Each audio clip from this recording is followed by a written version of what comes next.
मेरे हलके के अंदर, गुला के अंदर इस समय बहुत ज़्यादा अहम ज्वलंत मुद्दा सड़कों का है। सड़कों की दशा इतनी खराब है कि कैथल से चीका, खरका से गुला और भागल से चीका तक की सड़कें बहुत ही दयनीय दशा में हैं।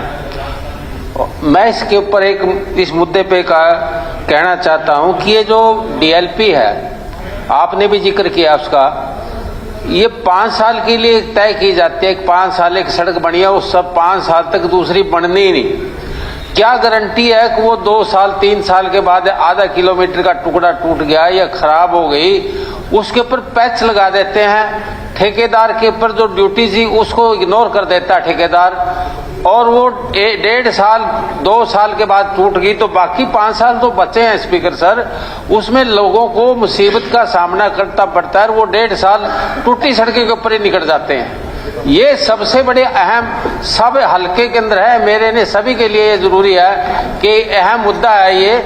या तो उसकी ठेकेदार की सिक्योरिटी जब्त की जाए, 5 साल पहले सड़क टूटती है, या फिर ठेकेदार का जो उसकी जो बनती है उसका जो आमदन है उसके अंदर पाबंदी लगाई जाए कि आपको तीसरा हिस्सा तब मिलेगा जब आपके 5 साल हो जाएंगे।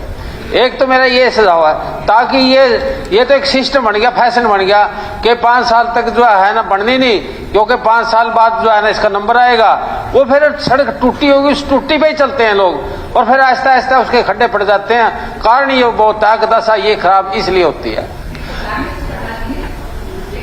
अब तो तारकोल भी नहीं बिछता, तारकोल की बजाय टेल्स आ गया। अब सड़कें बनती हैं 2-3 महीने के बाद फिर तक उसके ऊपर टूटना शुरू हो जाती हैं, वो सामग्री नहीं रही। और मेरे हलके में तो सबसे जरूरी ये था कि जब ठेकेदारों ने सड़क बनाई, जो वहां के जिम्मेदार लोग थे वो कमीशन खाते रहे। अब फिर सड़कों का या तो सड़क पक्की होगी या फिर जो है ना उनका कमीशन जाएगा। मैं आपसे दूसरी बात ये कहना चाहता हूँ, एक 4 लेन बनी है आपके करनाल से स्पीकर सर कैथल तक 4 लेन बन के आ गई, और कैथल के बाद हमारा हल्का चीका जो पटियाले के साथ लगता है वो 4 लेन कैथल में रोक दी। कैथल से चीका यदि लगा देते और बॉर्डर के ऊपर उसको पहुंचा देते, एक तो वाहवाह हो जाती स्टेट की और एक लोगों को सहूलियत बनती। सबसे बड़ी बात यह, उसको रोकने का कारण क्या है? जब वहां से बनती बनती 4 लेन आ गई है तो कैथल से चीका के अंदर बनाने में क्या एतराज था, क्या कारण थे, क्यों रोकी गई वो? और तीसरी जो है ना ये पहले की है, तीसरी सबसे बड़ी समस्या स्पीकर सर, तो बोलता क्यों है जी नहीं। मैं जो स्पीकर डार्क जोन है, 2 ब्लॉक है हमारे हल्के के अंदर, मैं सिर्फ थोड़ा ही टाइम लेऊंगा। 2 ब्लॉकों के अंदर क्या है कि एक ब्लॉक सीवण एक गुला है, दोनों के डार्क जोन के अंदर कनेक्शन बंद कर रखे हैं आज से 3 साल हो गए। जब वो पहली डार्क जोन है उसके अंदर समस्या पहली खड़ी, और हमारी पैटी का एरिया सारा जीरी लगती है, उधर जीरी लगाएंगे कैसे जब कनेक्शन ही नहीं मिलेंगे?